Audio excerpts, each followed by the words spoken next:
بنزین طلبی رحمانوف.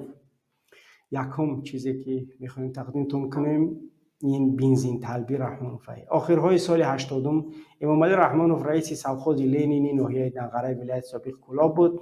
یک بیگاه با автомاشین مسکویچ 412 بود که یعنی که مسکویچش زرد بود است. از خانه خسرش از چپه کلخوزآباد به خانهش می اومد که در راه کلین‌آباد دنقره قریبی قشلاق لاهور بنزین ماشینش تمام می شود.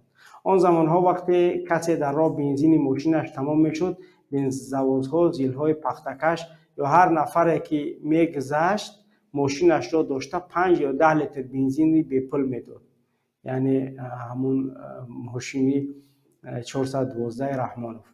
با وقت رحمانوف یکم ماشین بنزواز می آید و یک سطل 10 لیتر را پر کرده و بک رحمانوف می رسد. اما این رئیس ما از جایش تکان نمیخورد و با سطل در دست سر راه چخت می ایستد. بنزین طلبیدن می گیرد. ماشین ها هم یک پای دیگر می ایستند 5 یا 10 لیتری صدقه میکنند. هر ماشینی که من میکرد رحمانوف با اون میگفتی خانه خسرم کلخوزآباد رفته بودم، شب خسر بچه‌ام بنزینای ماشین ما دزدیدن. با فکرم همین کار حسن است. یگان لیتر بنزین بتین تا دنقره را برسم. راننده ها به یگان فکر برآورده به رحمانوف بنزین میدادند.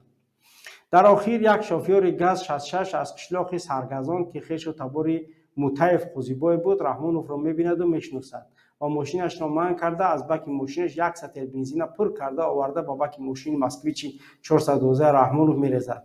کمتر بنزین ایبلوی بک میریزه که بک رحمانوف پر میشود. بنزین های از دهن بک به زمین ماشین میریزن. وقتی ماشین دیگه 3 لیتر 4 تا 10 لیتر ریختگی دیگه آخر 50 لیتر نمیبره آخر ماشین.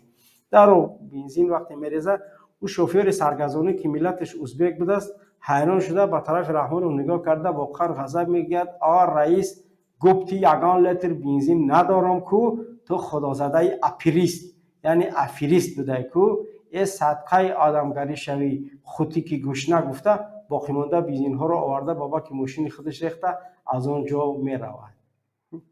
رحمانوف از این حالت صبح شده ایزا کشیده چند سال به این شوفیر که نامش عبدالرزاق بود خوشامد کرده میگفت است که التماس هیچ کده این حادثه را نگو. نزد مطیف میرود که همو خشت نبگو هیچ کده نقل نکنه. مطیف قوزیبای هم در یک کلخوز دیگر ازبک های دنقره رئیس و آدم